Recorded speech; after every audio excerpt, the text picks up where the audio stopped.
आप बिल्कुल बेहोशी की ज़िंदगी गुजार रहे हैं।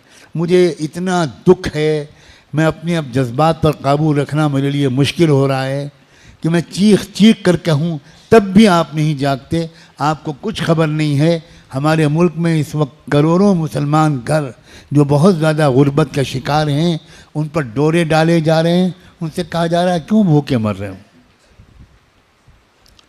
औरतों को लोन दिए जा रहे हैं, खबर है? कितने लोगों को खबर है कि औरतों को लोन दिए जा रहे हैं? और ये भी पता है कि उन लोन के नतीजे में औरतों के कदम कितने बहक रहे हैं। खबर है कि नहीं है? किसको खबर है? ये औरतों ही को लोन क्यों दिए जाते हैं, मर्दों को क्यों नहीं दिए जाते? और जब वो लोन बेचारी वापस नहीं कर पाती तो तुम्हारी उन औरतों के साथ क्या हो रहा है? क्या हिम्मत है बोलने की?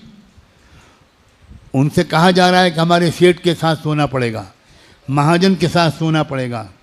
हज़ारों हज़ार मुसलमान औरतें वो जिना कर रही हैं इसलिए कि लोन अदा नहीं हो पा रहा, और हम बिल्कुल बेखबर सो रहे हैं। हम तनकीदें कर रहे हैं, हम आपस में बहस कर रहे हैं। अरे औरतों को मस्जिद में बुलाया इसलिए जा रहा है कि उनको साजिशों से आगाह किया जाए, उनको बताया जाए कि क्या हो रहा है, तुम्हारे खिलाफ साजिश है। अपने कुर्ते पजामे दाढ़ी से धोखा मत दो किसी को, ना अपने आप को धोखा दो ना किसी और को धोखा दो। किरदार को देखो, कैरेक्टर को देखो, अपने पैसे के खर्च के सिस्टम को देखो। कुछ खबर है कि माशरे में क्या हो रहा है? पड़ोस की औरत जा रही है आपकी और आपको होश नहीं।